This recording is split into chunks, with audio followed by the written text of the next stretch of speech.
What's up, guys? It's Ruka here, And Steve here. and we're here for our 2020 year in review for No Idol, No Life. Mhm. Dang, 2020! That was an interesting year. Oh yeah, very Just, interesting. Don't remember quite anything. yeah, literally, there was so much that happened. It's Oh all kind of a blur. So yeah, yeah. but we do have stuff that we are going to talk about, just a lot that happened and what it meant for us, for the idols, and just in general what it meant for what happened in 2020. So yeah, let's start off with one of the major events that happened in 2020 with Keakizaka 46. So this all Okay. started with many major members in the group graduating. Oda Nana, Suzumoto Miyu, Sato Shiori, Nagasawa Nanako, Ishimori Nijika, and Hirate Yurina. All of them just deciding, we're done, we quit, we're leaving. We're gonna Mm-hmm. move on to better things. So yeah, that happened. Obviously, it was putting more and more delays on, their single. Like, when was it coming out? There were so many people questioning, when is the ninth single coming out? And when they did announce it, it announced it was going to be their final single as Keakizaka 46 because they are going to be renaming and basically rebranding themselves as Sakurazaka 46. And we have already talked about, our opinions on this when they made us this announcement. We have that on the channel as well if you haven't seen that. Mm-hmm. So we talked about that, and so now they had their final live, of course, which we also kind of briefly talked about. And now they've been active as Sakurazaka for a couple of months now. They released their first single, Nobody's Fault, and they've been doing some stuff there now. And we did have a recent announcement for the new vice captain of the group. Moria Akane is stepping down from the vice captain position, and the new vice captain for the group is second generation member Matsuda Rina. Mm-hmm. Hmm. And then And then what also, was also announced today? yeah, also Matsudaira Rico Matsudaira grad Riko. announce. So, Sucks for yeah. me. Mm. Oh. So, yeah, I guess going ahead and starting with that, this really just like for 2020, this was a year of major change for them. Again, with so much that was going on behind the scenes with the group, in a way, it kind of made sense for them to just like kind of rebrand so that they get this fresh start. Obviously, we were a little, nervous about what this was going to mean for the group. And Mm-hmm. you particularly, you weren't the biggest fan of the renaming at first. No, no, I'm still not. You're If still I had to not. be honest. Mm. No. But yeah, I was one of those that was like cautiously hopeful, because I wanted them more than anything else to keep their identity as a group even after their renaming. And I do kind of feel like with Nobody's Fault, for example, or with some of their B-sides, it does feel like they're still keeping their identity. It's like, obviously it is in kind of a new form, in a new shape, but it still feels like this is them. Mm, somewhat. Mm. It's still there to an extent. But also, it's just the way that I guess the lineups are going to be now. Like we stated in a past video, I'm not Oh, fond of right, that. like the Sakura 8, is it? Yeah, not fond of that whatsoever. And Mm. just for me, their debut single was lackluster for me. Like the only song that I actually kind of liked was Buddies. Wait, I thought, really? yeah, I thought that song was better than the other two. Better than Management's Fault and Naze Nanchara Nanchara. I don't remember the full name. Um, Steve, I don't think I've told you this, but Buddies is my least favorite song on the single. really. I just wasn't a fan of it. No. uh, It's like even like when I I watched the music video, like it just didn't hook me. Like see. I Nobody's thought Fault I that the really like. cinematography was a lot Nazekoi, I'd better. say probably the Fujiyoshi Karin Center. Nazekoi, I'd say is my personal favorite of the B-sides, but like Buddies, no, I just wasn't getting into that. But that shocks me. Just saying that your least favorite song was my favorite song of that single. Because Yeah. I thought I liked the mood and tone of Buddies. I thought it was a lot better, and I thought the cinematography was a lot better than Nazekoi. Because I felt Nazekoi was very bland and boring of a MV and Hmm. song. But however, it's kind of funny because if you actually looked at the view count for the songs within the single, Nazekoi is the top viewed song, not the actual main single. Management's fault for me. Nobody's fault. Actual title. Um, it just shows that Nazekoi probably should have been the main title track, even though I don't really like it. So yeah. Okay. And then also, technically, they came out with an album this year. Yeah, that's right, because it was like Keyakizaka's final album. Yeah. Now, I will say, like, the new songs that were included from the final album, I thought a lot of those were really good. Like, Jugatsu no Pool, we finally got to hear the full version of that. I loved that. And their final single, Dareka Sono Kane o Narasu no Ka, that was really good. Like, I remember seeing someone tweeted about a YouTube comment where it basically talked about how it took, like, all of the best points from, like, their previous 8 singles, and it kind of encapsulated all of that into this one single. And I'm like, yeah, that totally makes sense. I can see that.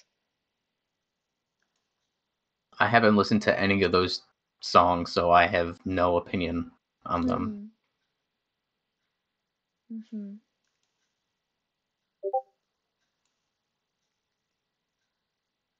And yeah, I guess I'll go ahead and bring this up because Michael couldn't be here with us today to discuss all of this, the year in review. But I do want to bring up some of the points that he did bring up. So he did talk about two of his personal MVP members representing Keyakizaka and Sakurazaka, technically, were Sugai Yuka, the leader, and Morita Hikaru. So he left his notes here. So he said he chose Sugai because she's had forced herself to be optimistic even in such an abysmal time.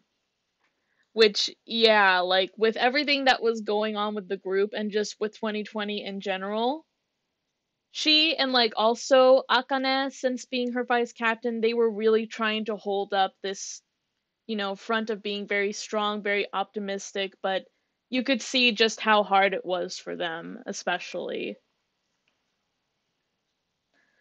And Morita, he chose Morita because she adapted well to her new position as center, and you can clearly see how confident she's become. He also left a note he is still dead by the Blue Moon Kiss performance from the debut Countdown Live, which I haven't seen, but I have heard that's pretty good.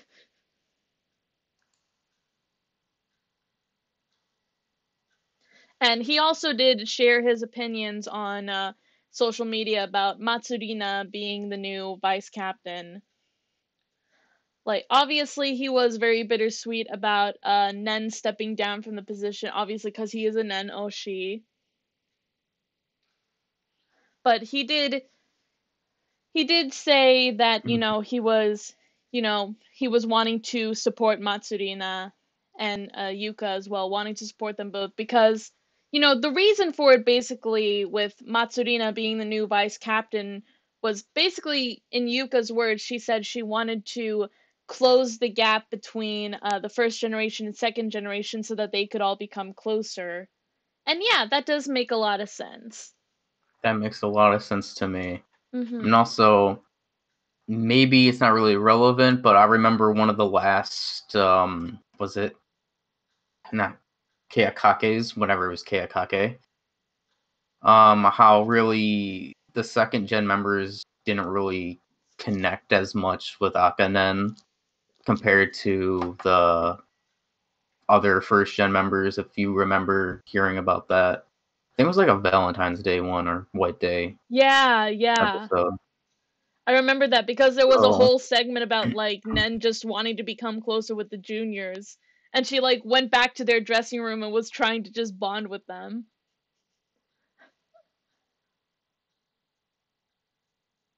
so I do think that this is a good move, although it sucks for Michael because Matsurina, she's kind of like, at least how I saw her, she's kind of like the parent of the second gen members.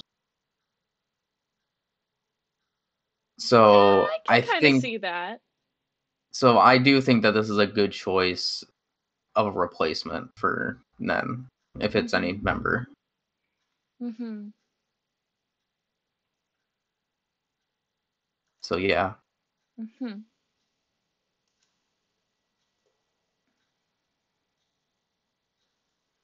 All right. So, yeah, I guess just with ending it off, once again, I am really hoping the best for them because I still do really love Kiyakizaka and Sakurazaka's music.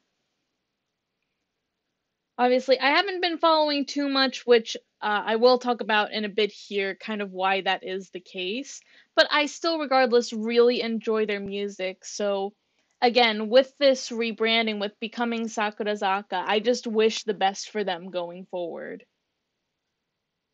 Mm, okay. And then I was thinking maybe next about for the year in review, maybe talk about our years in general, although it's not really idle, just of how we felt the year was. I mean, it doesn't have to be long, but No, yeah, yeah. I felt like it would be probably better to do it at the beginning of the video, more Yeah, towards that the makes beginning of the video than sense. towards the end, about how our years were. Mhm. Do you want me to go first, or do you want I to go mean, first? sure, go right ahead. Whew. Yeah, so this year was quite something for me. It Mhm. started off great, and then there's a specific date where it just plummeted and declined. Mm. And that would be March 5th for me. Mm. Because, like, the beginning of the year is, I'm still would consider myself an Idol fan at the beginning of the year because my ideology and things have kind of changed where I want to go because I want to be Idol staff in the future. So Mhm. I kind of can't be a fan, but towards the beginning of the year, I was still a fan. So I was having a blast as a fan in Nagoya, still cheering on my Nagoya groups. And then I was, I'm not going to say really much, but like I was talking to Derek, um, at least a little bit, talking about, because maybe you guys don't know, but I kind of want to help Derek and kind of work for him in a way Hmm. after I graduate, whenever I hopefully move back to Nagoya, which I'm hopefully can do this year if the country opens up and I get a work visa after I Fingers graduate, crossed. working with Knock on wood. BHA Project. Um, Knock on wood. but like I'm really hoping that I can help him in the Nagoya area for his Hmm. company, Idol Underworld. Um, but I was trying to help him a little bit while I was there in the beginning of the year. Hmm. Um, it was really good, and then literally the end of February, the beginning of March is like when I really decided like, hey, I want to become staff. So like I was talking to Takia P about it. And obviously, I've mentioned it to him before that like, hey, I want to come and work for you. He's like, okay, just after you graduate, come back and work with me. But it was specifically because around that time, I think it was no in April, they were the BSJ project. Some of the BSJ project members were going to go to Tokyo for a singing competition. And I was like, hey, maybe we can meet up with Derek and talk and stuff like that. And then I asked him like, hey, can I come along as staff for you and not as a fan? And he said yeah, so I was gonna go to Tokyo with him as technically staff. And then literally the next day, because that was on the 4th, where we were talking about that, March 4th. The next day is when my Nanzan, my Japanese college, announced that they're sending all of us back home. Horrible timing. The worst time that it could be. Because everything was going so good, and they just plummeted. And from that, like I said, it went downhill because I had to leave Japan. Not prepared to leave Japan, essentially. Like, I was preparing for the end of May, June, the beginning of June to go. So, a sudden leave, which sucked. And then really throughout this whole entire, even within like the summer and going into the end of this year, it's like I haven't really had that much passion, to be honest, with Idol. It's probably because like after being there and experiencing Idol in Japan, like I can't have that here, and it really sucks. And then also because of me wanting to become Idol staff, like I don't want to screw up anything. So even like on social media and stuff, like I don't know, like for example, for like my groups and like the Nagoya groups that I saw and hung out, like, do I like their stuff? Can I retweet their stuff? Would that be seen as being a fan doing this? Like, I've been really like struggling, like, what can I and what can I do? Because I'm serious, because I want to become Idol staff and I don't want to screw up. So it's more like kind of been like, it's kind of been fading Idol like this whole entire year. But however, like I've still been listening to mainly like Idol music. That's my main source of music. But like interaction wise, like I haven't really been able to do anything. Like yeah, I've been watching live streams of the Nagoya groups that I went to see, but like I don't really comment on them because like I don't want to be seen as a fan. So there's that, and then obviously my second last semester of college, which is last semester. Hopefully I graduate this semester, upcoming semester. Math killed me, but I still ended up passing the class. So, but this whole year in general, it just been like started off great, ended up terrible, and then towards the end, literally towards the end of last year, my family got COVID, so that wasn't good. We're all right though. So yeah, my year not the best. Could be better. The beginning of the year fantastic. And hopefully this year, because last year when I was in Japan and I told my omikuji, what's it in English? My omikuji. Like when you draw your luck or whatever, I had future Oh luck, and yeah, omikuji. Yeah. hopefully, because I got future luck when I was in Japan, so hopefully that future luck is this year. Ooh. Hopefully, I'm hoping. Knock on wood. I kind of would. So yeah, that was this year for me. How was your year, Hmm. Ruka? Well, for me, 2020, I'd say like compared to like what it was for you, where it was like starting off great and then it just all went downhill at a specific point. For me, it was more like a slow burn. Because, the first couple of months, it's like, okay, because, I'm kind of a homebody anyways. I don't Mm, really go out anywhere that much unless it's like, going out with family, doing stuff like that.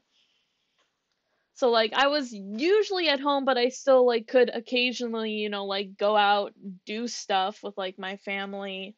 mm, And like even when I was hanging out with just like a couple of friends, it was like, we'd be going to the movies and then we'd go out and eat lunch. So I really enjoyed doing that with them. But then, after like COVID hit and the situation became more and more serious, it was more of a slow realization of, oh, I can't do these things the same way anymore. Like a movie theater that me and my family and my friends, we went and saw a bunch of movies there, that ended up closing down because of the COVID situation. So that made me really sad.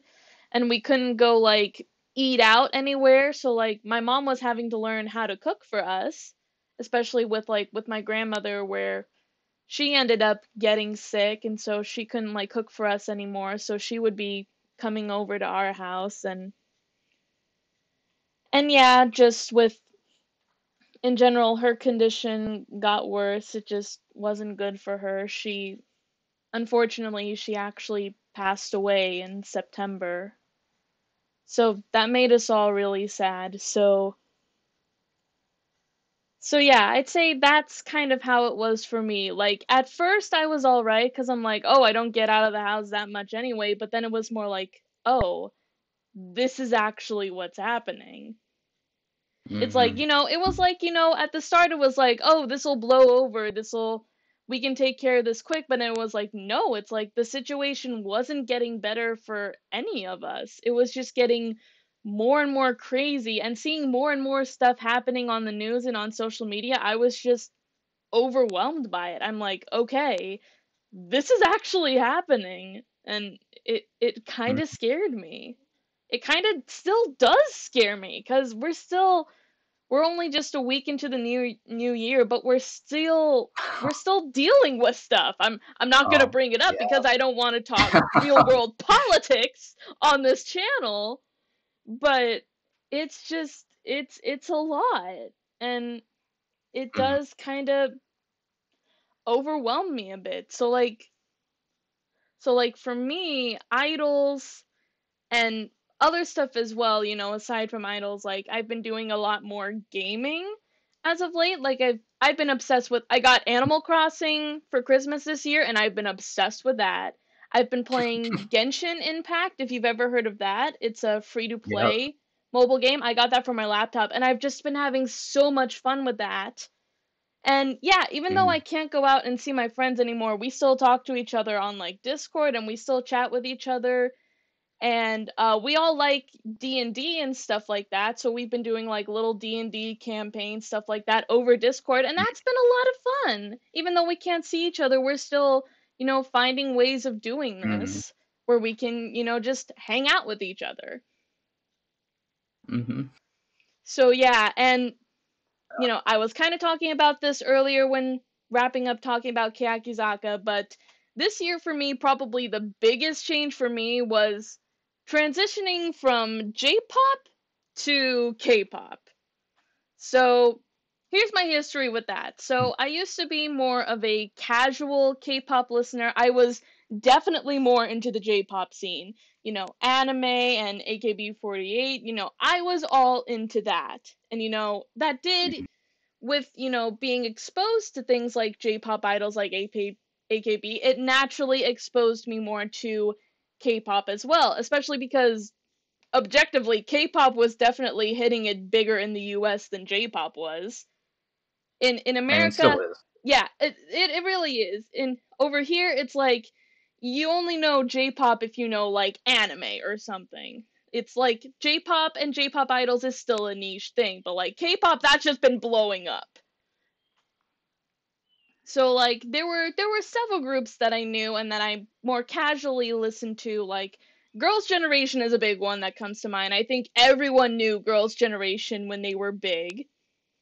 And then it Mm-hmm. was for me, FX was one of my personal favorites. I listened to a little bit of Red Velvet, and I know a couple other groups. Again, I mainly focused more on the girl groups. I knew of like some guy groups like Big Bang and Shiny, but I didn't really listen to their music. So I listened more to the girl groups. And Dreamcatcher too, one of my favorite K-pop groups of all time. I started out as a casual listener to them, like, I didn't know too much about the members themselves, but I loved their style of music because it was so different from anything else I'd ever heard, especially in K-pop. It's like, it's not every day you hear a K-pop rock group. Mm-hmm. So yeah, that was how it started out for me, just casually listening to several K-pop groups and still focusing mainly on J-pop. And then towards the tail end of 2019, when my friend Misaki recommended me I check out Luna, because I think you'd really like this group, that's basically when everything changed. Like, I got so invested into Luna that it basically started my deep dive down into more and more K-pop groups. Like, I was getting more into, IZ*ONE. Again, I already listened to their music because Produce 48, but I was starting to really start to bond with all the members. Not just the members who were from AKB and taking part in this group, like the actual Korean members. I was really starting to fall in love with them. Dreamcatcher, I was becoming more and more with who the members' personalities were like, and I was really starting to fall in love with them. More and more groups like ITZY, and now with our reaction channel, if you've seen, I've reacted to several different K-pop groups now that I really enjoy their music. Oh My Girl, G-Friend, Lovelies, so many of them now. I've just been finding more and more groups in K-pop that I've just fallen in love with. And Mm-hmm. and it's gotten to the point now where basically I barely even listen to J-pop anymore. Like, of course, I still like J-pop because, I still love anime, and I still do occasionally listen to a couple of 48 or 46 group stuff, but not that frequently anymore.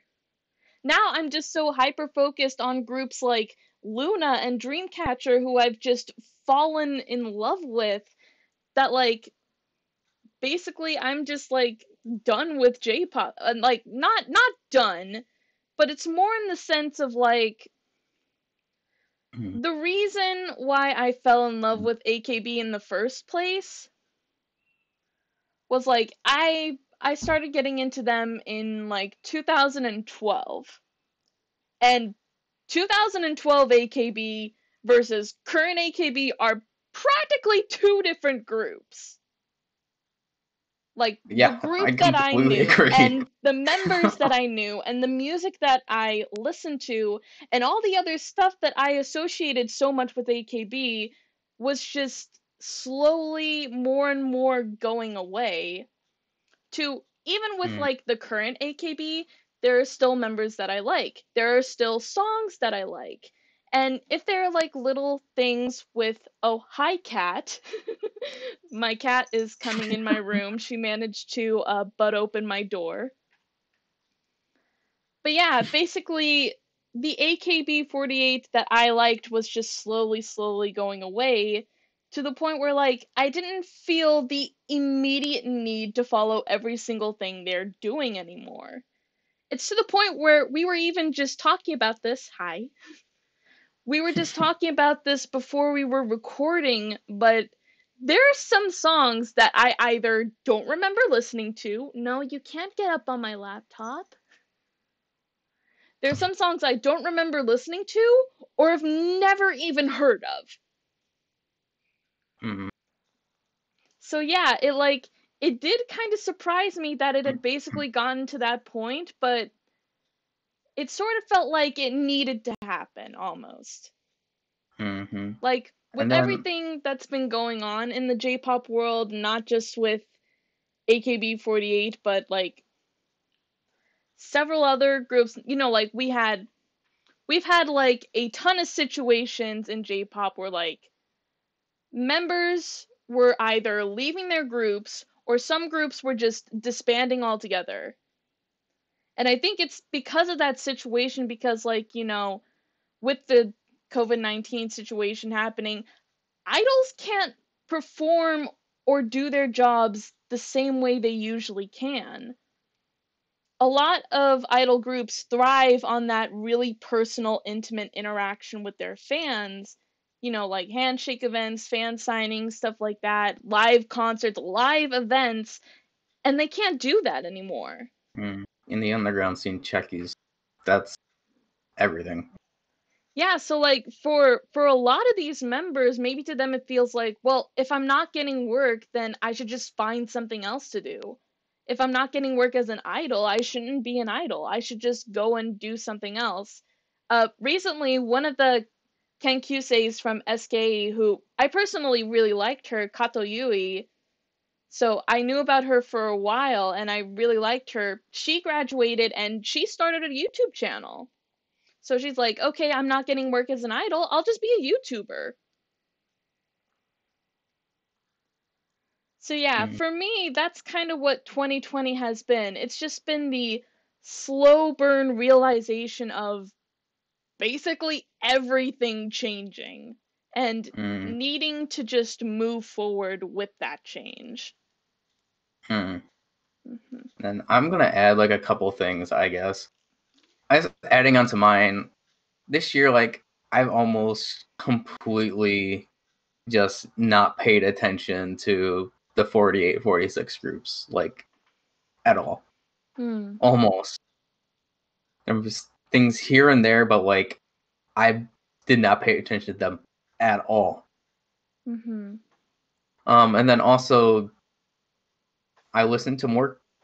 I guess this year would be my first time I really listened to K-pop at all, thanks Hmm. to you, and then also my one kohai that I have here that I became friends with after coming back to college. She showed me a bunch of K-pop groups, male and female, Hmm. mainly male groups. Um, so that was quite interesting seeing like the K-pop side, even though like I don't really consider myself a K-pop fan. I don't really listen to K-pop like casually even. But like the one group that stood out to me that you introduced me to was Dreamcatcher, because even though like I said, I don't really listen to them even casually, but like after listening to their music like one time, like their songs at least one time, Hmm. that group is great, and it's my style of a group, that rock, heavy rock kind of Hmm. vibe for K-pop. So like I'm really glad and happy that you introduced me to them. Hmm. I Have you mean, checked even out Loon. have you checked out they're releasing a new Japanese single, Eclipse? I think the full version of that is coming in March, but they've released like a short version because it's using as an opening for an anime. I'll probably check that out. Hmm. And obviously, like you showed me Luna, although like I'm not like that big of a fan of Luna No, yeah, that's compared to okay, you. It's Um, not your style. it's at least nice to see like a different perspective, although their style of music isn't always like the style that I like Hmm. from what you showed me. But at least seeing like the members are like goofballs stuff. They're funny as hell. I mean that. So like I'm happy that at least you showed me that. Hmm. Um, was there anything else that? But I think there's a video that I want to make with you as well that I'm thinking right now. It's like you said that, well, it's just not me, it's you also, that we've completely fallen out of essentially the 48 groups, Mm. 48, 46 groups.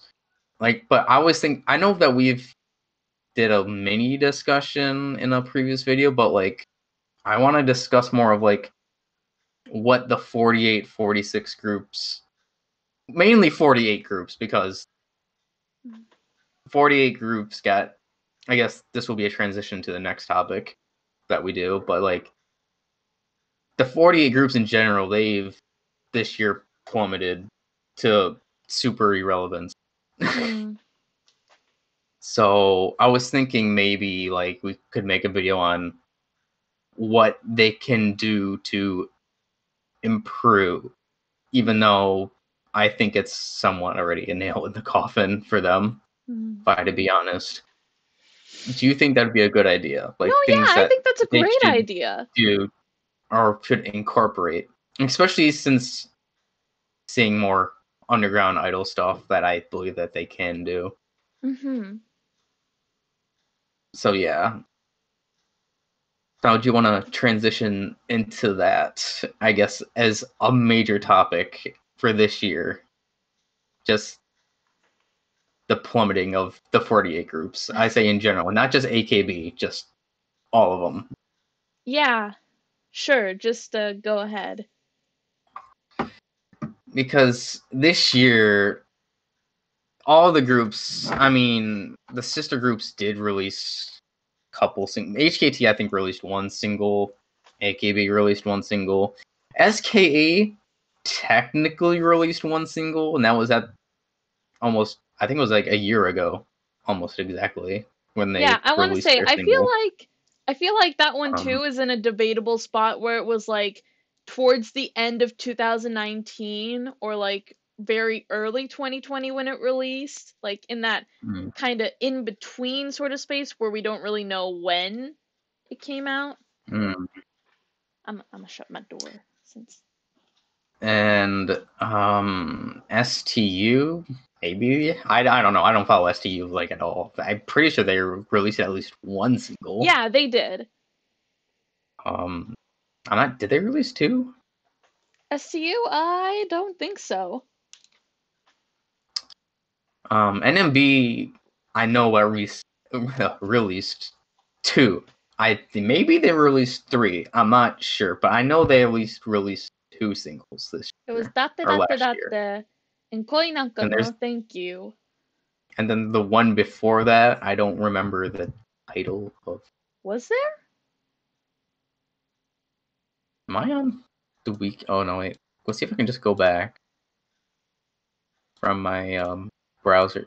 No, let me check this really fast. Oh, do you want to go out now? I just shut the door. You want Um, to go out now? Okay. NMB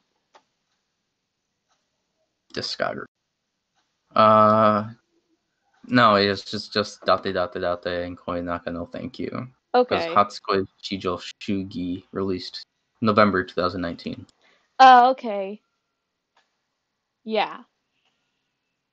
Then NGT released one single, if I remember correctly. Nah, don't care about that anyways. Um,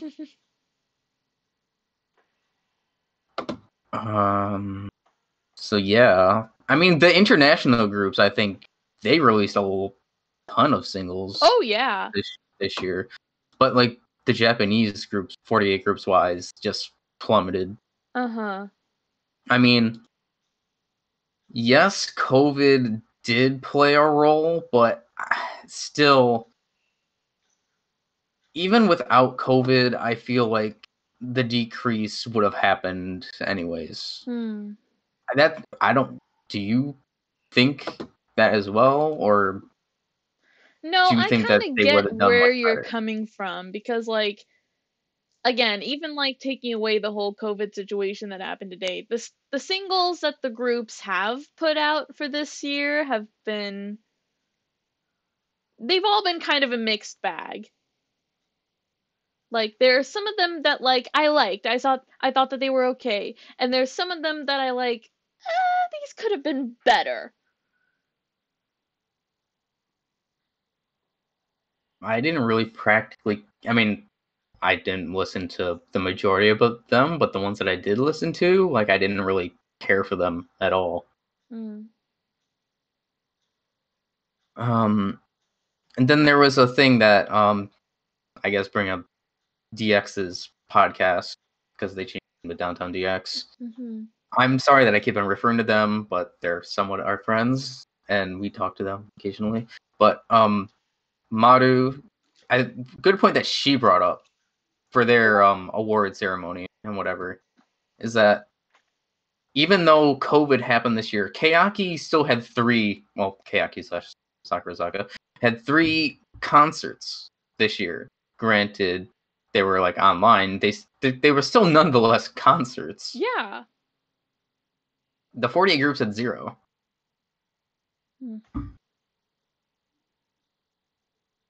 Like, and then I'm not sure if any of the 48 group programs. No, I think that was 2019 when they all died. All their programs died, essentially. Yeah. AK Bingo went away. 48 Show went away. Well, not just AK being a 48 show, but the sister groups as well, like their programs. Yeah. But yeah, the 48 groups not do well at all. And the thing, like, I've kind of come to this point of, even though, like, the 48 group singles sales, especially AKB's, they do not represent how good the group is. They say it shows 1,000,000-something singles, but the single's still not good. It still I would not even consider them being like top singles, because when I come back to think about it, when I'm discovering new groups, especially if you were in like go into the Chica idol scene, the underground idol scene, obviously the members can be like the reason why you get into a group, but maybe just for me, maybe for a lot of other people, but like the thing that would initially get you into the group to discover the members are the songs of the group. Especially if you just go to a Taiban, which they call them, for mainly the underground scene, or just idol in general, Chijo does as well, where there's a ton of groups that play for one event, essentially.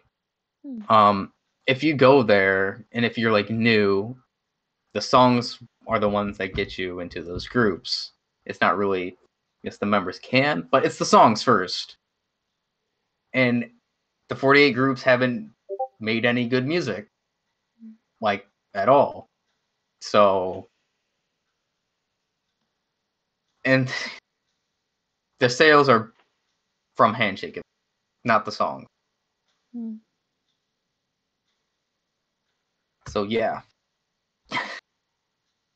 Which, even then, again, they haven't been able to do handshake events the same way either. Yeah, I mean, it's essentially FaceTime from like basically Zoom or something like that. But the thing that I found like interesting that Derek pointed out, because he works in the underground scene, when he said that like he sometimes works with people that work with AKB and whatnot, like the people that write the music. And he's come. And did you watch that video, Ruka, at all? I don't know. I can't remember. Awards? I'm sorry. But essentially he's like the 48 groups, 46 groups. They just essentially have somebody contracted to just write the songs. Like, they don't really care. That's just their job, is to write songs. So there's really like no connection and emotion to those songs. And that's obviously seen with AKB or the 48 groups songs, where they're boring. That's the reason why. Because they just contracted to somebody just to write the music, that they don't really care about the group or anything. So there's no emotion to the songs anymore, like there was back in the day. So that kind of shocked me when I heard that, but it makes sense after hearing that. Do you have any other opinions on the 48 groups essentially dying? No, I mean, again, I totally get what you're saying. And, also, like I brought up earlier, it just felt like the group, the AKB48 that I knew and I fell in love with, they've just completely faded away and, like, changed into an entirely different group. And, talking about, like, with all their songs, being boring and just having someone just like contracted, basically just getting paid to, just do this song for us. That like, Mm. Shitsuden Arigato, that's probably the most forgettable single they've put out. Yeah, I said in the beginning of this year, whenever I think it was the first video of last year. Sorry, the first video of last year. Mm-hmm. Well, besides the awards thing that we did, when I just said that Shitsune Arigato was straight up trash, I legit said that. I looked at the camera, I'm like, it's trash because it is very forgettable. Not even good. I'll listen to that song 2 times, the radio rip and then the music video 1 time. I will never listen to it again. Very forgettable. And then also, this is the first year that, well, not the first year, but they didn't make Kohaku this year, and they didn't deserve to make Kohaku this year. So yeah. Yeah, just in comparison to that, what like the 46 groups have been doing, it did feel more like they were, working a lot harder. There is a point that I want to say if we make that video of what AKB can improve on, that I'll say it then. Actually, no, I'll just say this now. I don't even think it has to be what they improve on, but like, still, even today, after seeing whatever NMB announcement that they had recently, whatever for their next single or whatever, where they're splitting up the group into like units or something, and they're like competing against each other. Are they? Believe I saw that on the No AKB No Life Discord under the NMB section. Okay, I don't think I've seen that. I haven't, again, not been keeping up with NMB whatsoever. That really got me confused. Just let me go back here. Yeah, there was like some sort of announcement where NMB is like being broken up into groups / units of like 8, and then one's 7. And I think that they're competing. They're going to be competing against each other to see who makes the next single. Okay.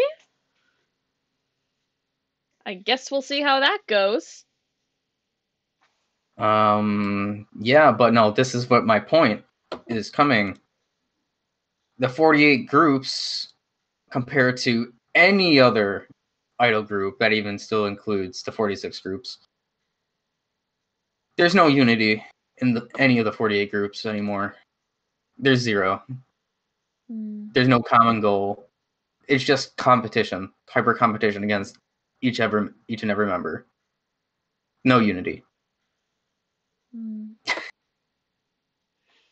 As we know, the golden age AKB, AKB 10 years ago, that group, the members were unified. There's no unity. I mean, granted, it's like after they got to Tokyo Dome, it's kind of like, what is their next goal? And that's kind of one of the things that's kind of really screwed AKB over. Because it's kind of like, what's next? Because that was their big goal that they wanted to do since they formed. Yeah, it's like once you've made it to the top, what's left? So there's that. There's no unity. And I believe you can agree with that. The hyper competitiveness of the 48 groups, and the no unity not even hyper competitiveness. It just feels more like they're doing it because it's their job. It doesn't feel like they're doing this because they want to, or they're doing this because they have this tight-knit family-like bond with each other. It feels more like we're doing this because it's our job. That's more what it feels like. Oh, sorry. I just kicked my laptop. Because, yeah, even if there was, like, the hyper competitiveness, that rivalry between each other, it's like you'd still feel that. Like, it feel like there would be, some kind of genuine connection going on, but it feels more like, no, we're just having competition just to have a competition.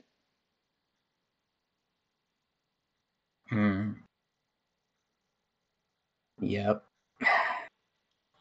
So there's the 48 groups this year. Mm-hmm.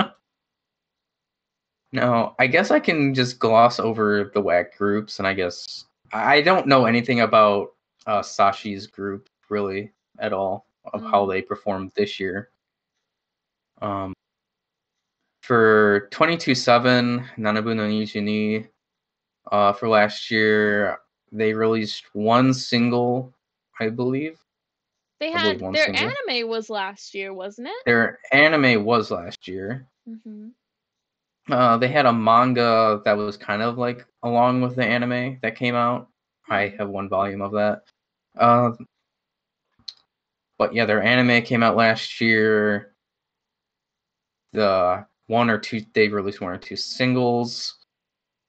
And then at the end of last year, was it the end of last year or was it the beginning of this year?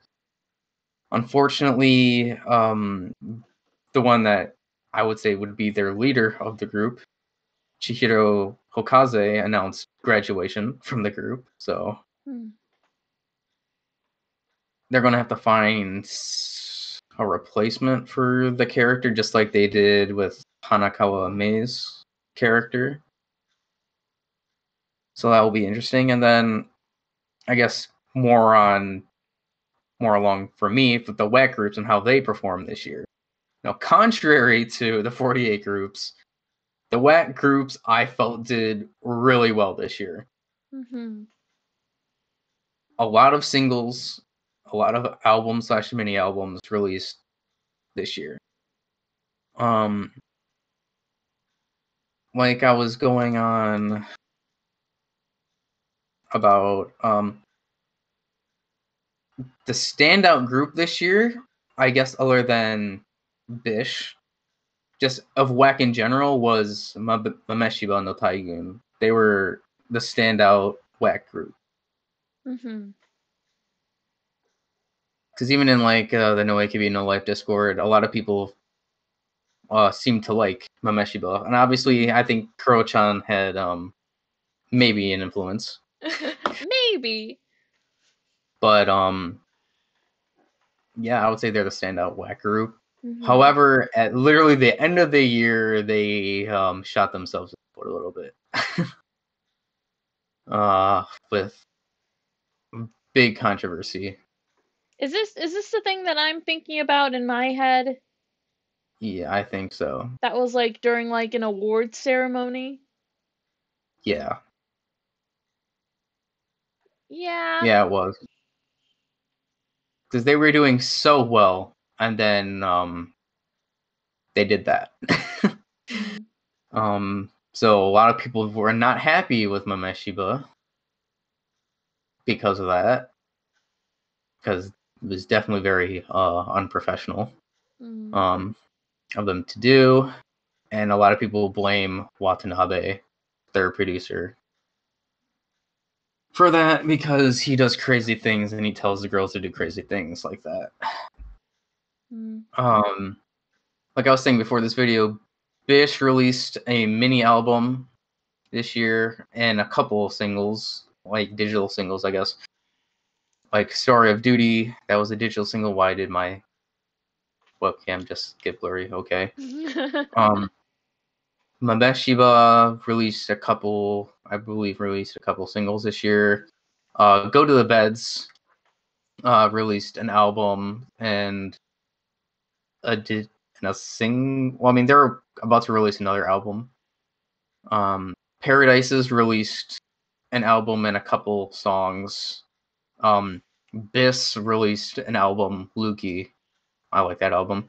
And a couple, and a mini album. They released an album and a mini album this year, or last year. Am I missing any? I don't know that much about Empire, though, to be honest. They're kind of like the one whack group that I don't really pay attention to. Um, Carrie Loose disbanded last year, at the end of last year. Gang Parade disbanded and split up into Go to the Beds and Paradises. Am I missing anything? Bish, Empire, Go to the Beds, Paradises, Carrie Loose. WAG, their Ken Cusays essentially, they released their first song, like official song, last year, a music video. So yeah, but overall, a very good year for the WAC groups. Bish actually held a concert on Christmas Eve. Ooh. Like an actual concert. I'm not sure. I'm not sure if it was the had a half audience. It didn't look like it. It looked like there was like a fair amount of people at that concert. And it was a very big and emotional concert because that was their first concert with an actual audience since the beginning of January of that year. Because they released on their YouTube channel the live version of Letters from that concert. That was the first song that they played for their concert, and you can see the crowd being really emotional. Like people are like tearing up. The girls are essentially tearing up on stage, singing the song. Very emotional. But obviously, right now, because of Japan's situation, Tokyo won't enter to an emergency state or whatever, state of emergency again. So audiences and crowds are like are only allowed to be half occupied for an audience, I think, if I remember correctly. But yeah, WAC did fantastic. 2020. That's really cool. Like hearing that they had a basically Christmas concert. I guess I'll link you that video and show you that video. Oh yeah, I totally want to see it. And then the next thing we have international groups.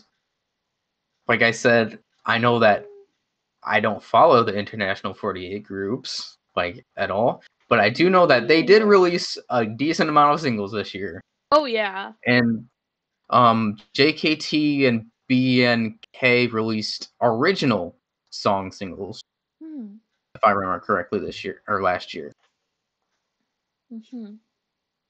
So I at least know that BNK CGM did fairly well. I'm not sure about MNL, JKT, and from what I've heard. Do you have any opinions on them or any other groups you want to talk about? No, not any of the international groups because I'm not keeping up with them. I will say one other idol group I do want to bring up that unfortunately they did disband this year in 2020 is a Hello Project group, Kobushi Factory. This was a group I actually got into pretty early on when they were still an 8-member group, and I really enjoyed their music. These girls are power vocalists. Like a lot of them, like you can actually hear them like roaring whenever they sing. Like they are such strong singers. And yeah, I just really liked the style of the music that they made because it was like really hyper and really fun to listen to and again, really powerful. I just really enjoyed it. So it made me so sad that they disbanded this year. But I feel like with their final single with Seishu no Hana and Start Line, they just went out on a high note. Like that was really just such a great way to just, basically wrap up their career as idols. Okay, and this just came to me. My Nagoya groups, I guess, a year in review for them. BSJ Project / Owen Shoujo, because all the members now consider themselves Owen Shoujo members, so they're essentially the same thing now. They've had a very up and down year. Hmm.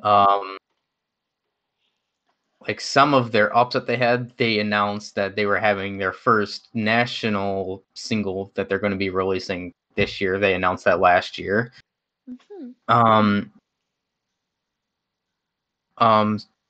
Let's see, but some of the down things, like because of COVID, their theater closed. Hmm. Kind of sucks. They're kind of crowdfunding right now to try to build a new theater. Mm-hmm. Um, let's see. What else was there? Oh my god, I had it in my head. What else happened this year? There were several members who left the group, right? Yeah. Oh yeah. Some members got. Well, we don't know who, but it was announced at some point throughout the year that a member or two did end up getting COVID. That happened 2 times actually. Mm-hmm. But another good thing that happened is that their TV shows aired last Hmm. year with well, I guess Takia P's TV show Kato Takia wa Kando Shitai. And then also their Tante Sha program for the Gifu. So they're on TV, and then they've just been doing small things on the side. Mm-hmm. So for them, it's been a very up down year for Mm-hmm. BSJ / Owen Shoujo. Fairy Tales, they won the NIG 2020, the next Idol Grand Prix. They won the 2020 for at least the Tokai region, if I remember correctly, or just in general, they won that. So that's good for them. Let's see. Miscast got more popular internationally because of Idol Underworld, Derek's company. So that's good. Homesick and had a decent year. Jekyll Hyde, they did fairly well this year. Poison Red also did fairly well this year, but in general, because of COVID, not as well as they did the previous year for Nagoya Group. Okay. So there's that. Now we can just go on to, I guess, the topic and before our awards, I guess, which would be the graduated former idols, just the 2 kind of major things there. Yeah. So You yeah, can go discussing that. So we had quite a few major graduation announcements. A lot of them were announcements because, with COVID going on, a lot of them had to have their graduation lives postponed. So, for example, Matsui Jurina announced graduation this year. And so the next single that's coming up from SKE, it's Koyochi Flag, I think is the name of the single, is going to be her last one as part of the group. But yeah, Now, she talking about hasn't. Chirina, that was one of the major surprising things that I remember this year, because I remember exactly when I saw that announcement. I was just coming off the train to my home station or whatever, the last train where I go home, and I look at my phone in Discord and I just see Matsui Trina announce graduation. And it was just like, oh my god, this happened when I was in Japan. I just couldn't believe it, because at that point, it was the last time I got sick in Japan, and that was like probably like the worst time I got sick too. But like just coming off the train and seeing that, just like it was in a state of shock and like unbelievable. It was just like unbelievable that that would happen. Mm. And kind of like how Colin was at it, like when he stated in their awards videos. Like another thing that shocked me is like even though like I was a Jirino Oshiman, Jirino was my Oshiman for like almost ever in AKB, essentially. My only Oshiman. There was that one small sliver where Komi was, but it's been Jirina. Um, and after that graduation announcement, it's like I kind of just forgot about Jirina. Like I didn't pay attention to like anything that she was doing, even though that she was still active in the group. Mm. Like it's just kind of like she kind of completely left my thought, and I like didn't pay attention to her at all. At least that's the thing. That's my take on that graduation. No, yeah.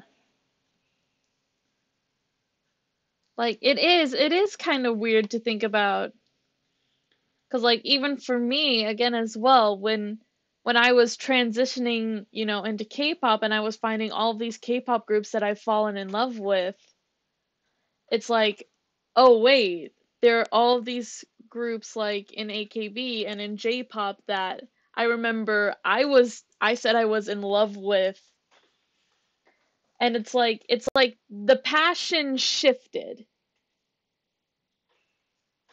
That's basically Mm, how it was for me. Like obviously, it still bums me out that Jordina is leaving the group, and I do wish the best for her going towards her future career, but it's like I've moved on to other things, so it's like, it's like it felt like, like she won the 2018 Sosenkyo, and she had all these other accomplishments before she, announced graduation, like being the lead in the Hamlet stage play. I loved that, and I still love that. That was like such an amazing performance from all of the members. mm,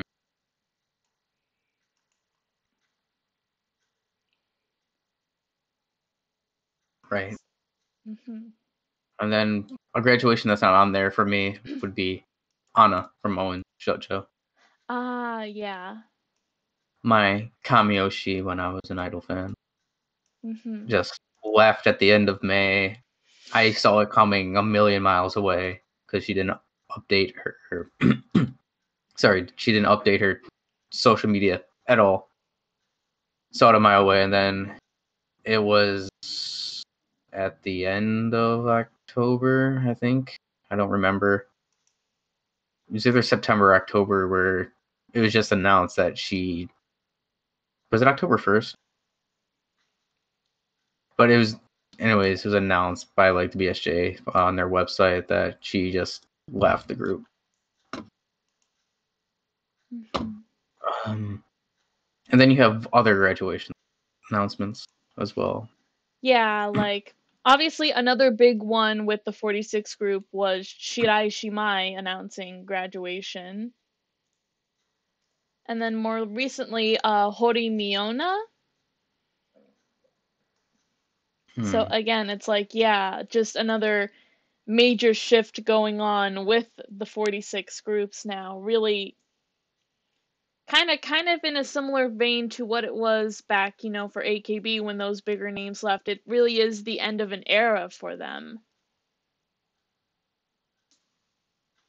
Hmm. But yeah. Aside from just member graduations, we've also had just a lot of members, former members, getting married and having children, becoming moms and starting families. Like, I mean, Yep. just this year, who did we have?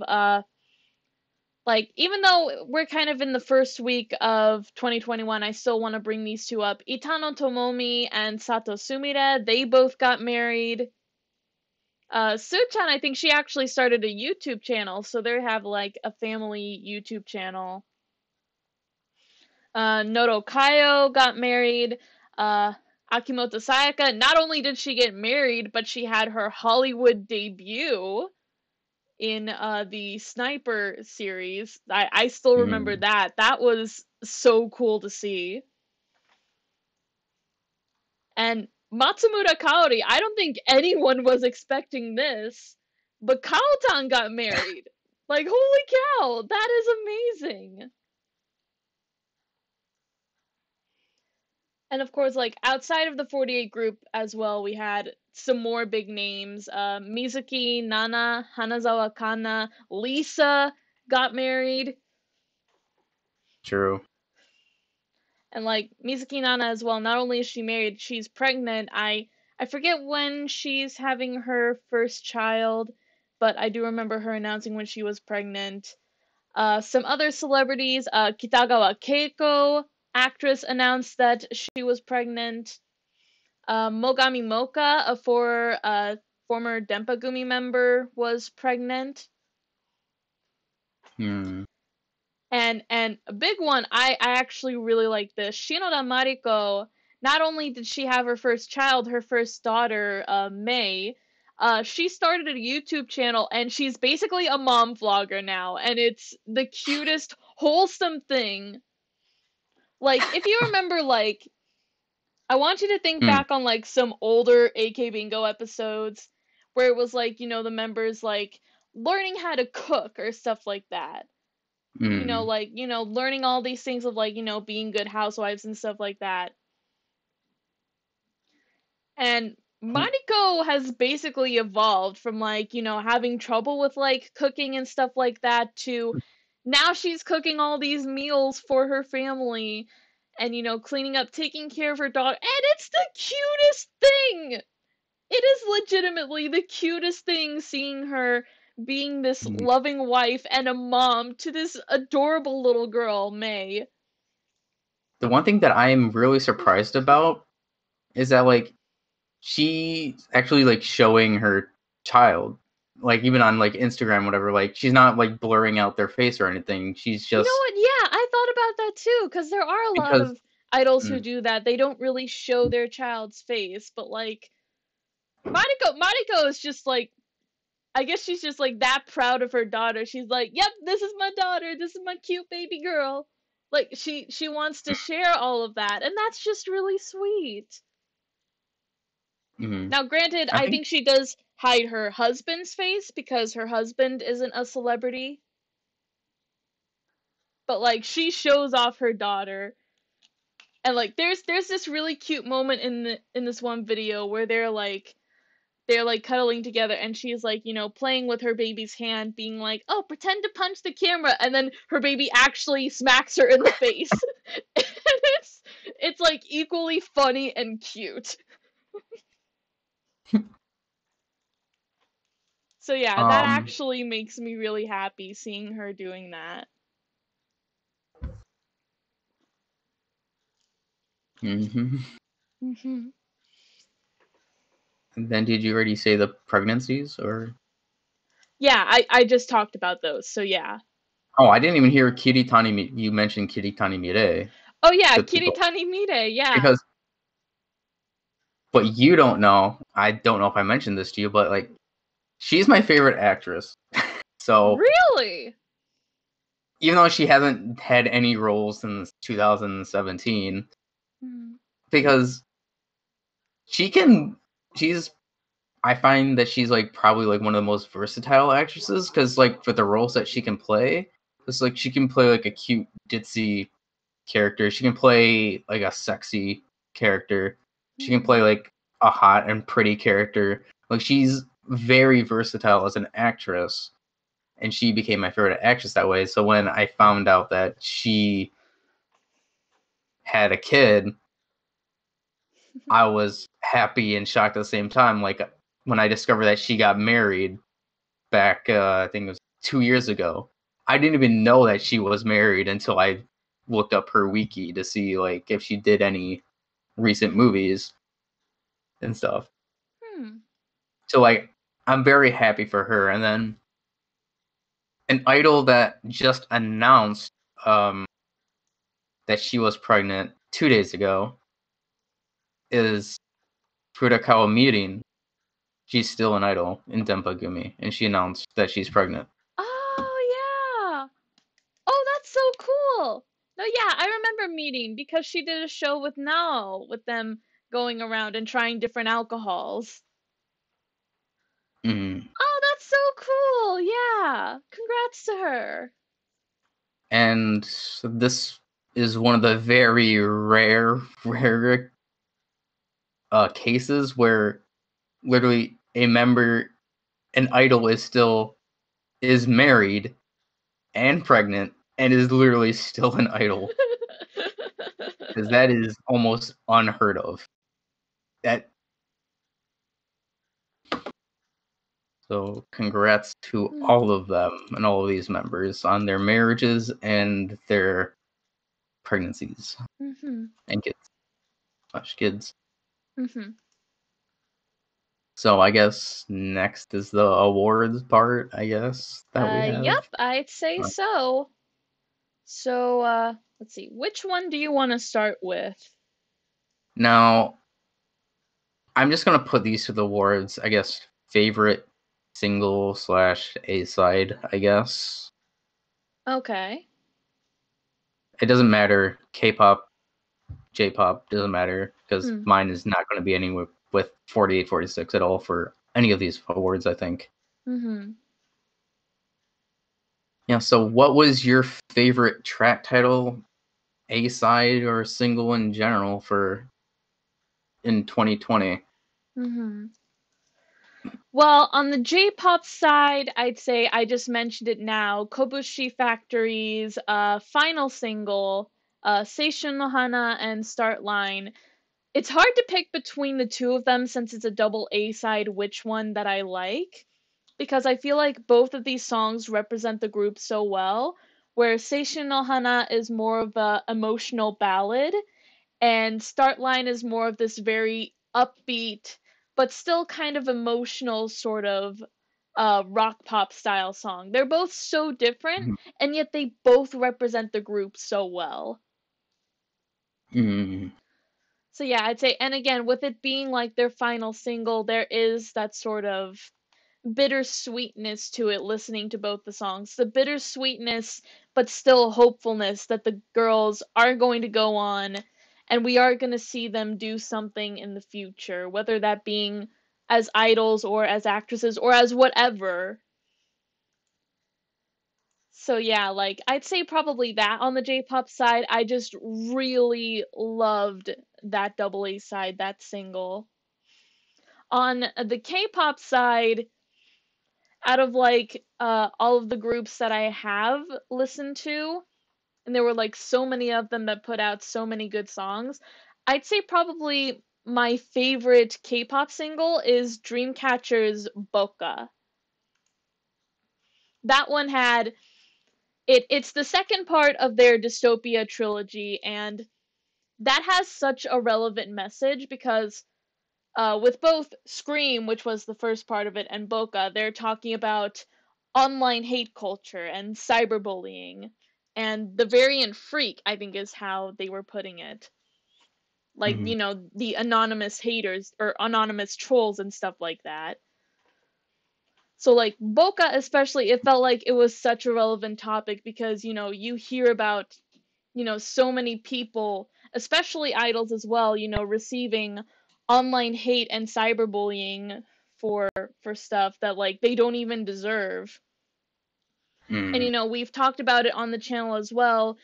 A lot of idols or like other, celebrity figures, if they do receive this constant online hate and bullying, some of them actually take their own lives, and it's incredibly tragic.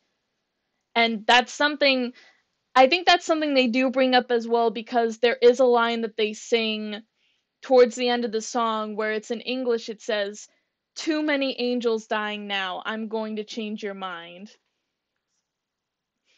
So yeah, just with that message that they are talking about that, and it's mixed with this really interesting Moombatan rock beat that you don't really hear often. It's a very unique style of rock that isn't really, I wouldn't say it's in the mainstream, but like the way they worked it in so well as part of their sound, I just absolutely love that song. Mm. And they are giving out little hints and teasers about their next comeback coming out, which I'm very excited about that, how that's going to be, since it's going to be like the end to the Dystopia trilogy. So I'm really excited to see how that's going to turn out. So yeah. Okay. Then for mine, I'm gonna cheat a little bit both ways because I'm gonna have one for Nagoya groups and then just another idol group. So Nagoya groups wise for single, I would have to. I was really shocked that Derek mentioned their song, and that's Ultimate Gorilla Bomber by Miscast because that song is a banger. Hmm. My God, I like listening to that song all the time.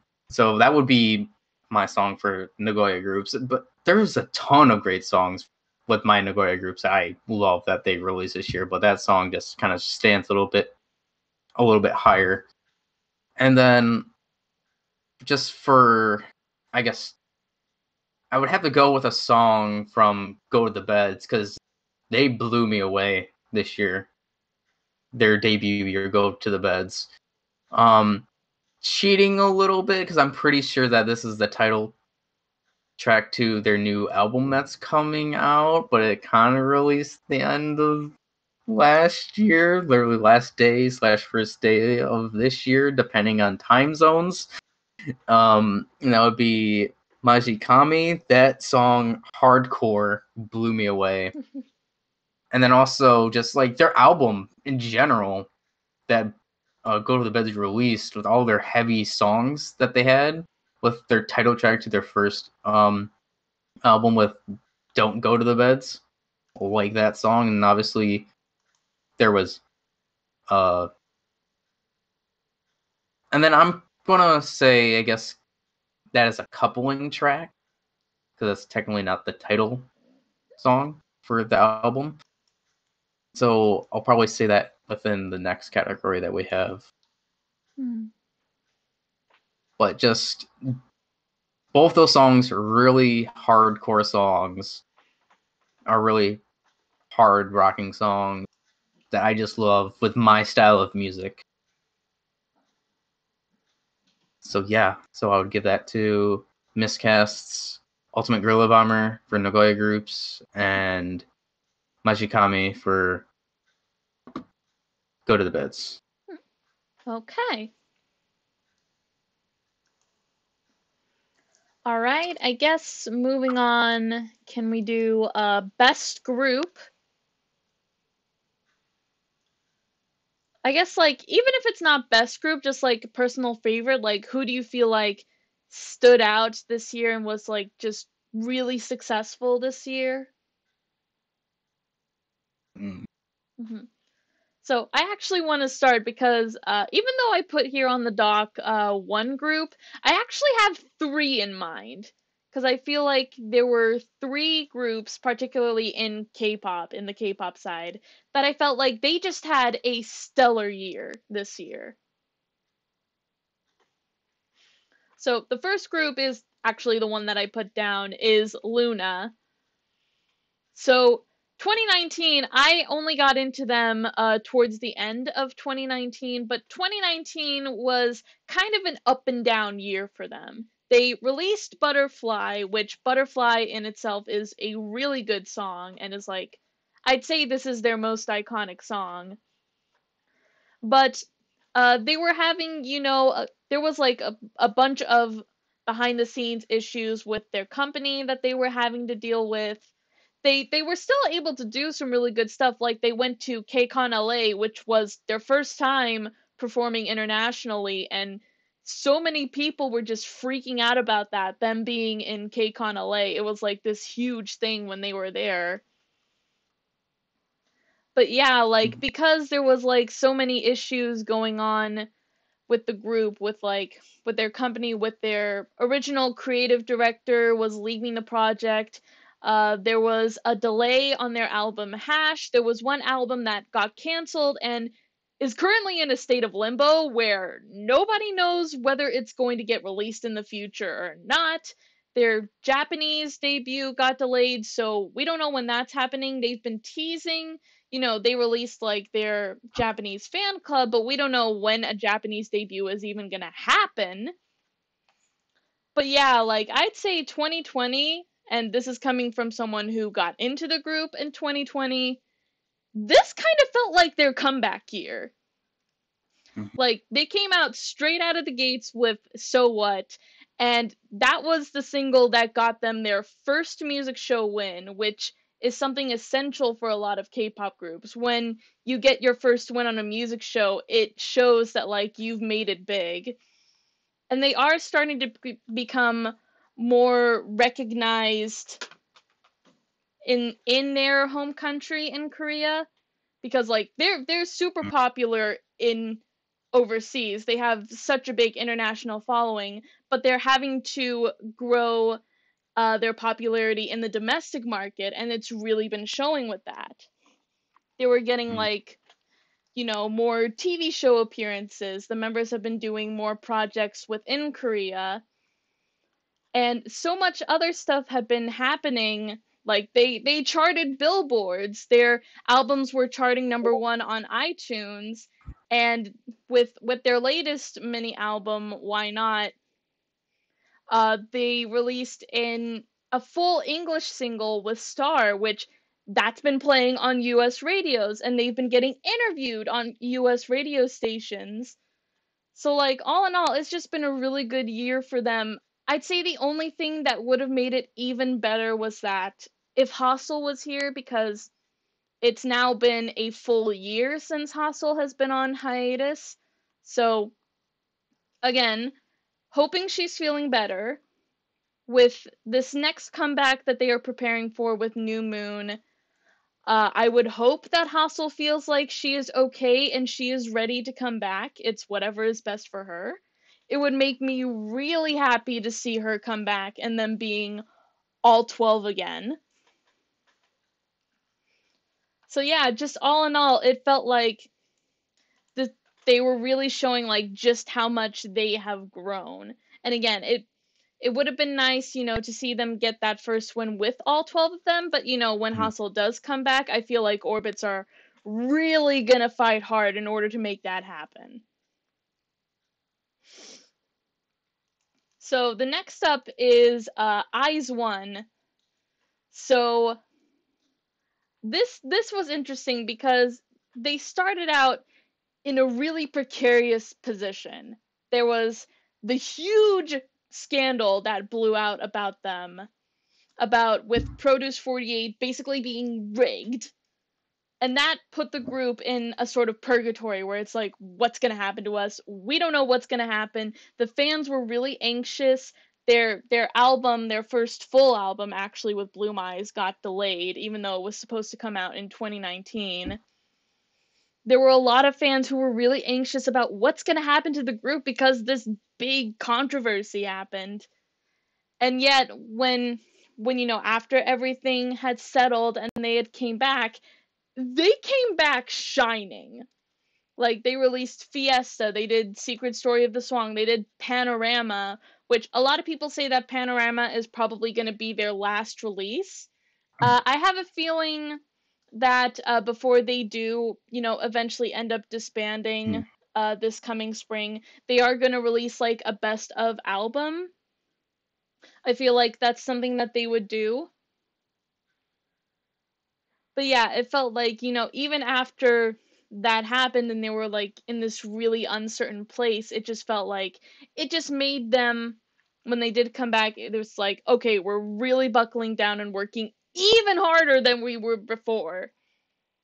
Mhm. Which even then, like with Eyes One, it's just phenomenal how hardworking they are.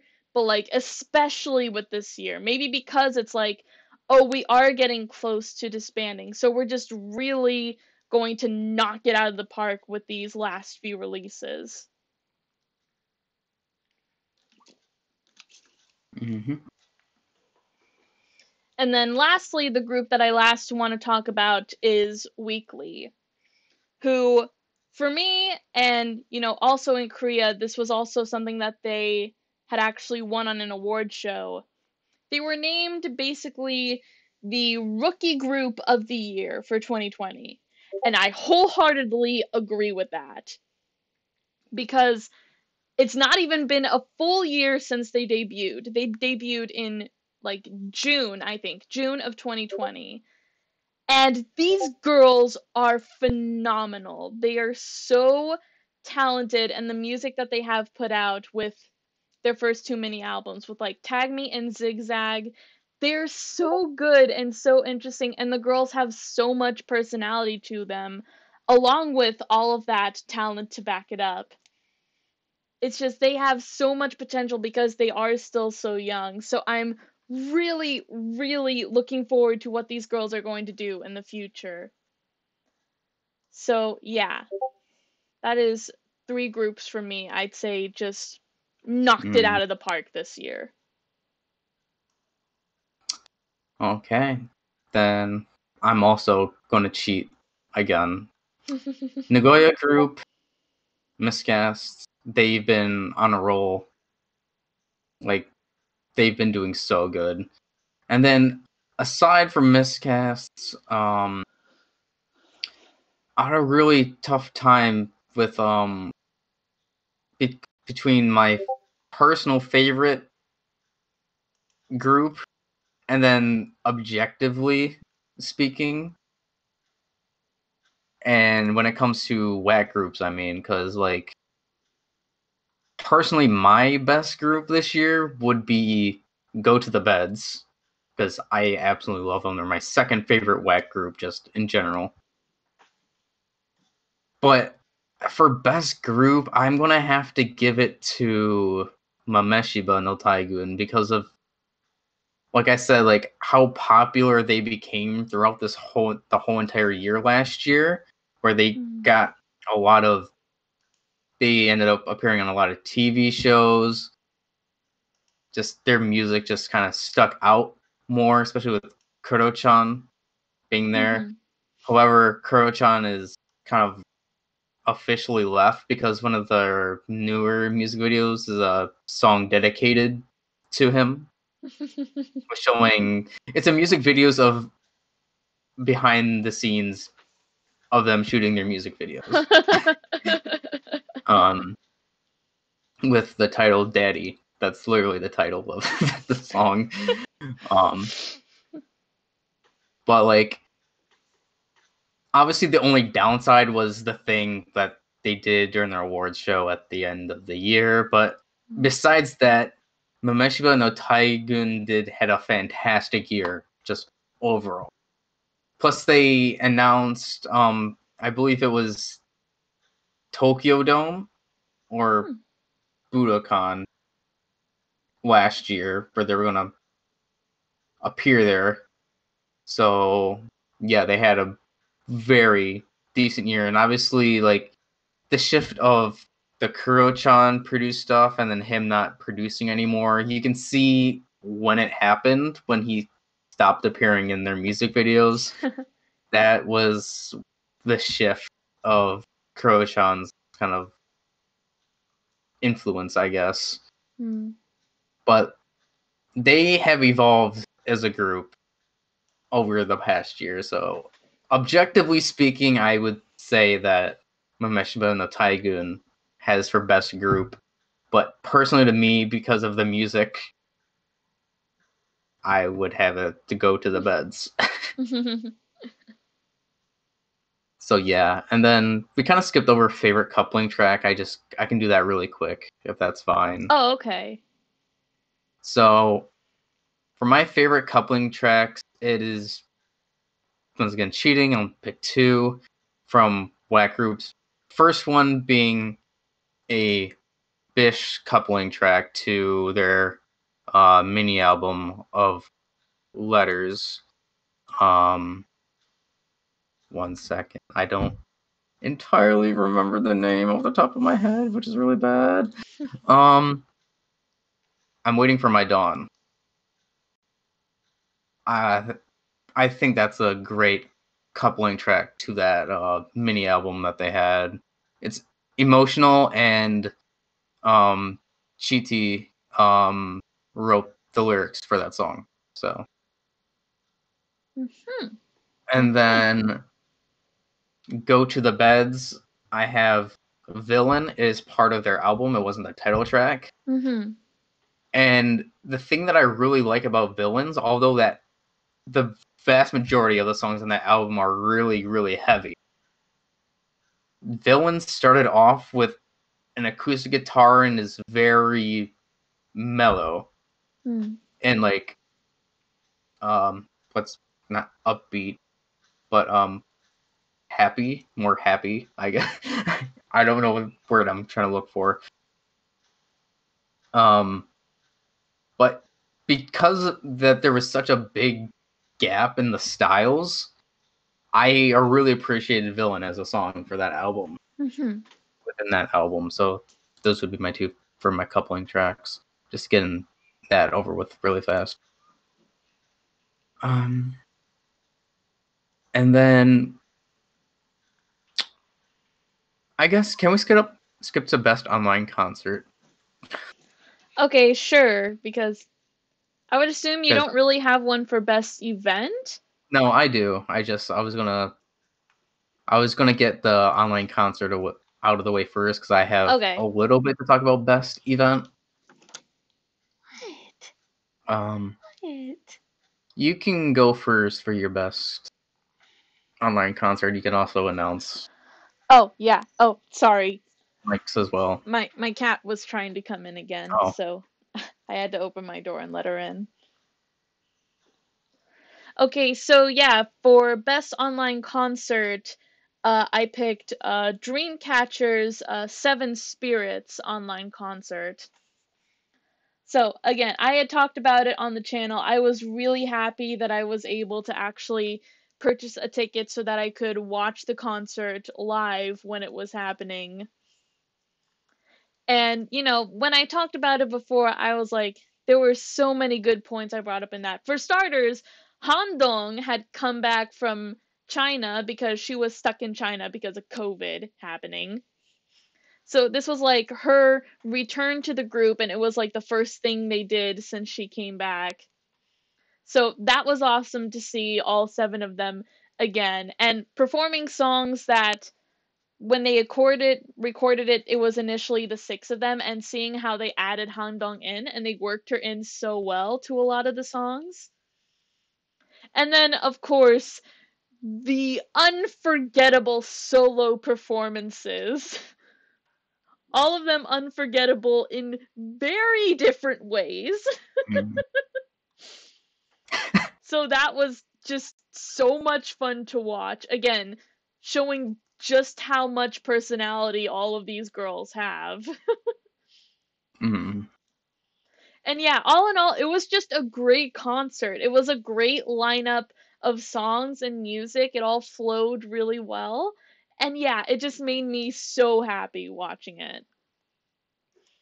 I will bring up Michael's choice again since he's not here, but he said his favorite online concert was Keyakizaka 46's last live, both days. mm. And yeah, I can totally understand. That was like both days of it was just such a good concert overall. All right. Hmm. Then for mine, oh wait, does that count as a concert or does that count as an event? Uh, go ahead and say what it Oh is, my god, and we can I was decide. gonna say TIFF 2020 because I only watched them one day. Tokyo Idol Festival? Yeah. I'd say that's in kind of a gray area. Oh boy. It's Because like now that I'm kind thinking of. about it, did I even see a concert? Because it's like that's really like the big one that I saw Hmm. that was online. Because obviously the events I'm going to talk about is when I was actually in Japan. But cheating, TIFF 2020 Okay. online.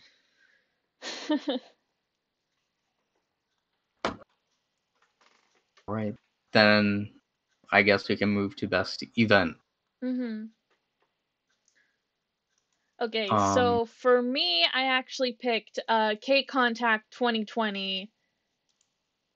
Now, this was actually like for premium members. It was like sort of a very VIP sort of thing, so I didn't actually get to see a lot of this event just cuz I'm personally kind of wary about spending money. But like I can speak from like seeing, other people's experience from this, that this was a really good event. Again, it's showing because like K Contact is such a big event, seeing all of these K-pop groups together, and when it did get canceled, it was like such a big thing. So like them doing this whole online experience so that they can still have this for the fans, that's like a really cool thing for them to do, and they did it really well. Like they had, the meet and greets where like fans could like actually call in through FaceTime and talk to some of their favorite groups, or like some of them were like actually like on the giant virtual screen watching groups when they were performing. And one of my friends, Misaki, she had an amazing experience with this because she actually got to talk to Luna, and I believe she was in the audience present for it was either Mamamoo or Eyes One. But either way, like she got to experience that, so like that made me really happy for her because she was telling me, "Oh, this happened and it was so awesome." And yeah, like the performances that I did see that we got, like for Luna, for example, we got the performance of their cover of Cherry Bomb. We had previously seen a dance cover, but this was like full blown performance with like new outfits and them doing the vocals. So that was really cool to see. hmm. And yeah, just in general, it was just like really cool to see, basically like showing like how they were adapting to the whole COVID situation, because that was something we pretty much all had to do, find some way to adapt, and this was one of the ways that they did it so they could still have performances and events like this for fans of K-pop and fans of these groups. So yeah, I'd say that. And for Michael, Okay. he chose the Sakurazaka 46 Nobody's Fault online meet and greet.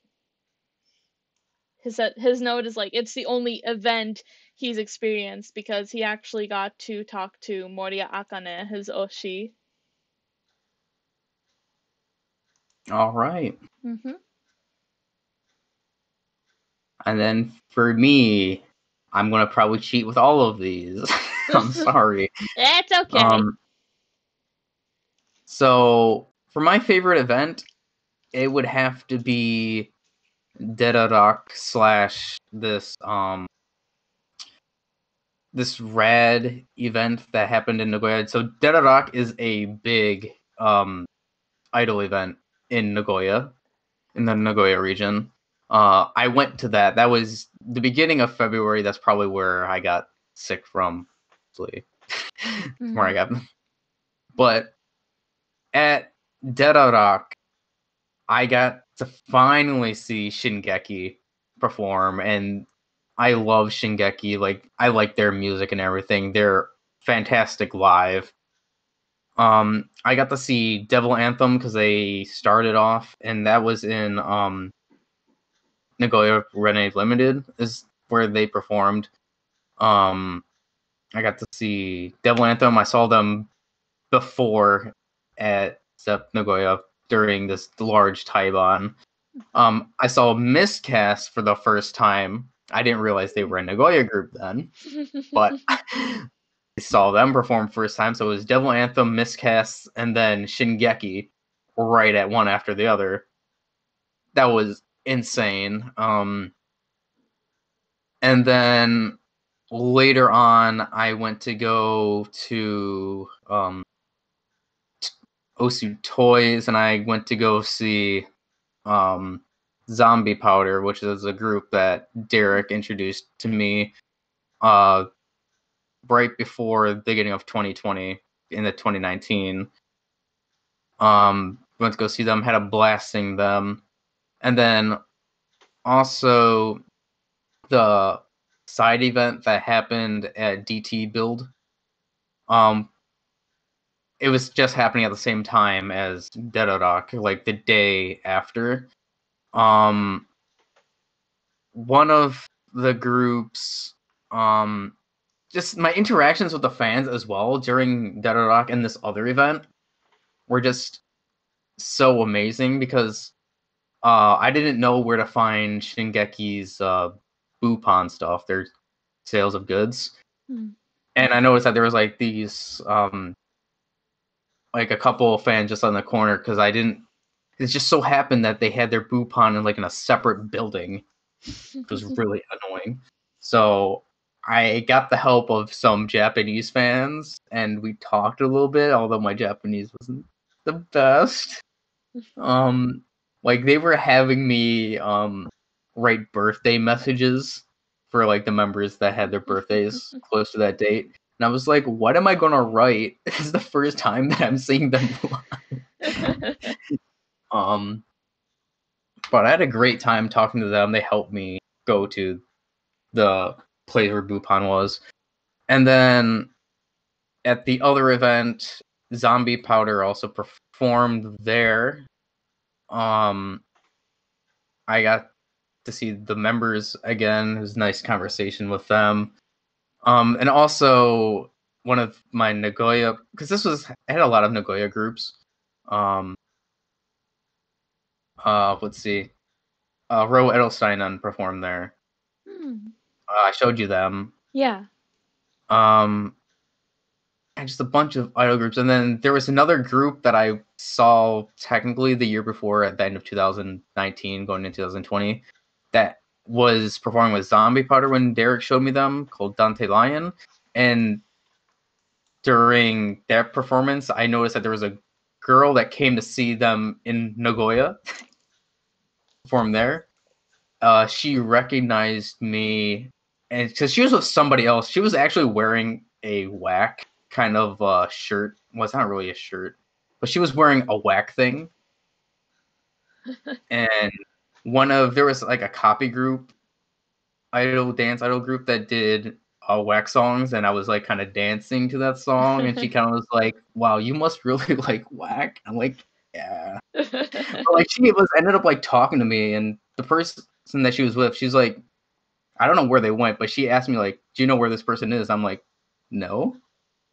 Like it was just so casual, nonchalant. Like I was quite surprised that they would kind of talk to me because I'm a foreigner there. Like I didn't know, they probably didn't know if I could speak Japanese, and yet they were talking to me anyways.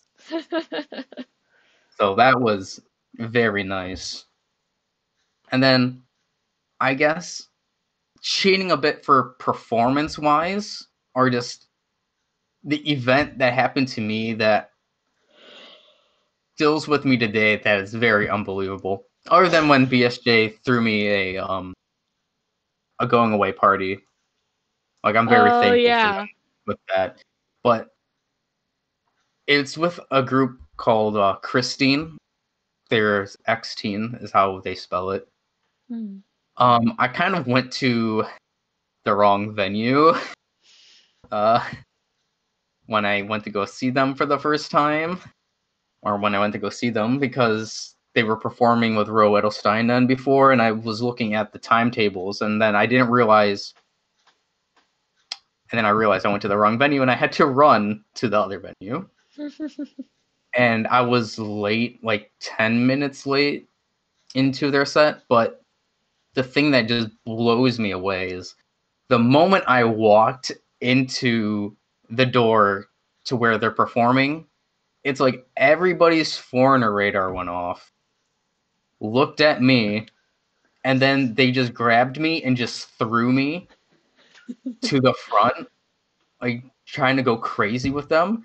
It's something that I still cannot believe to this day, because usually the way that I felt when I was in Japan the whole time, it's like the Japanese fans like accepted me because I was like going hardcore, doing mixes and chants and everything. But usually, like, I felt like the Japanese fans were wary of me, like they didn't want to hurt me or anything, because sometimes the crowds can get really wild. But the crowd there, they're just like, I don't care if you get hurt. We're just gonna throw you.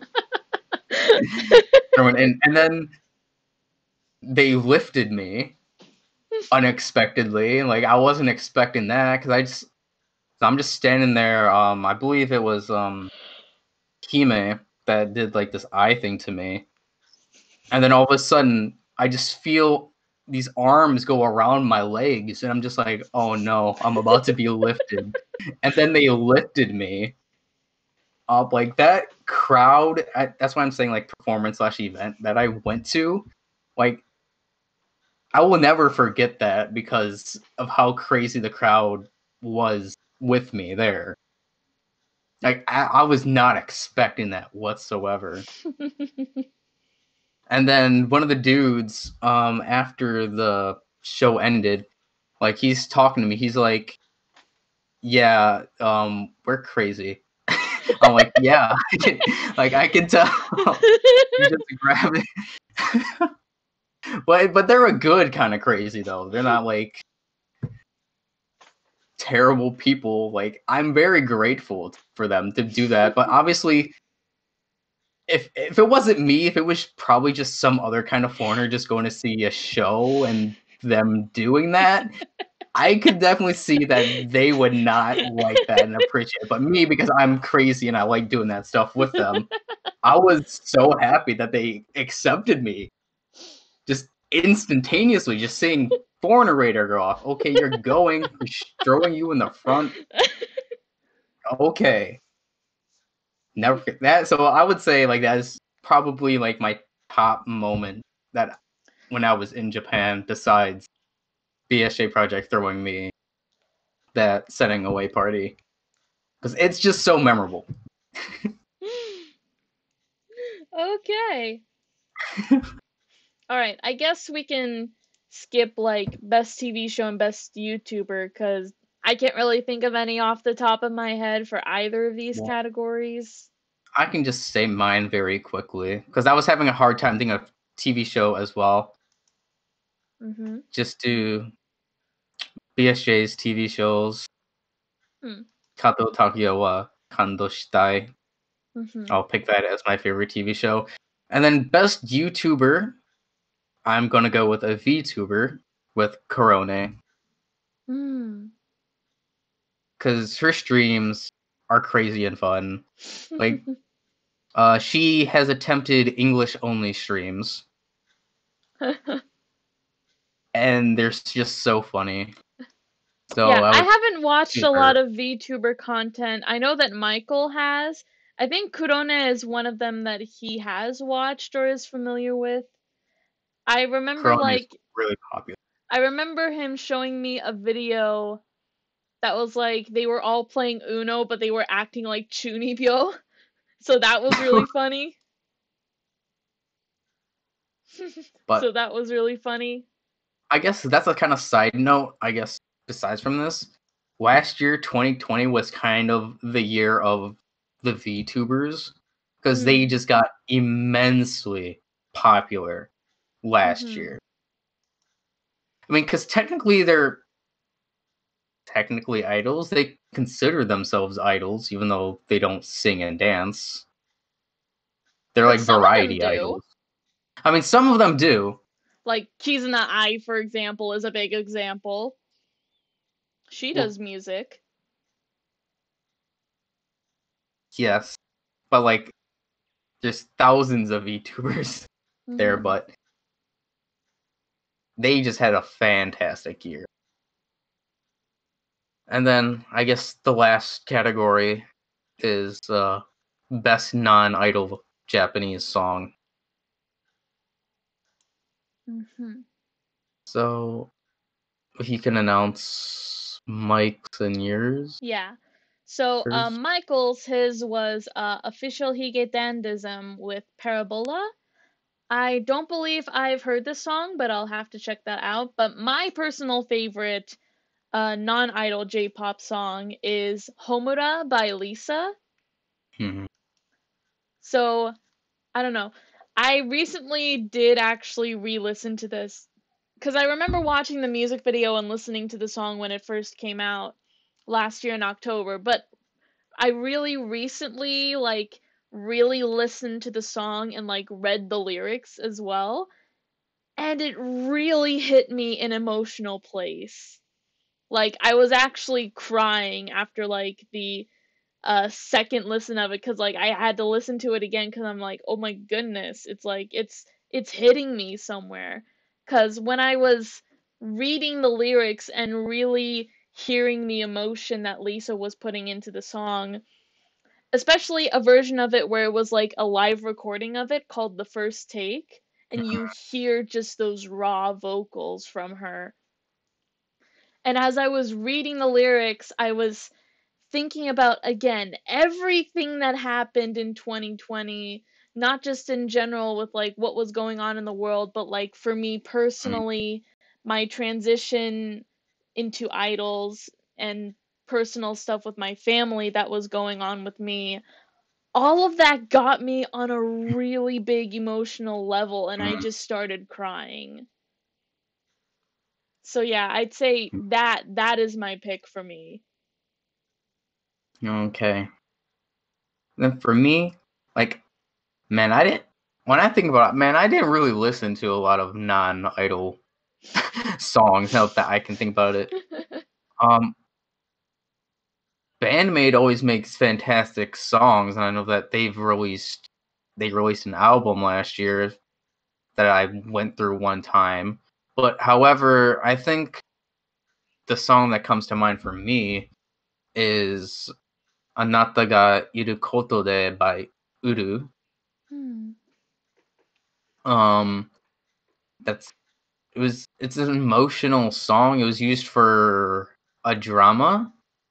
Ah. I really like Uru's music in general ever since I listened to Prologue by watching a drama called Chugakuniki. I think it was Chugakuniki. Ah, But okay. I really got into her music, I guess, besides Bandmade.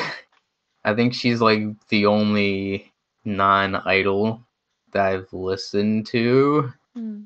I think but I would have to go with "Anata ga iru koto de" by Mhm. Uru as my song for non-idol. Mhm. All right. All right, and I think that wraps everything up. Yep. Whew. Yeah. So that was our year in review. Again, 2020 with just the year that it was. Mhm. There was so much to talk about, both good, bad, and ugly. I think we can all agree on that. We are Yep. ready to move on. I hope this I year can be better. yeah. Ooh. So, yeah, that'll do it for the video for today. So, if you like the video, be sure to leave a like, comment down below some of your own thoughts about what you thought of 2020, any of your personal opinions, standout moments, favorite whatevers, what we talked about just now. And we'll see you guys in the next video whenever we make it. So, until then, bye bye. Bye.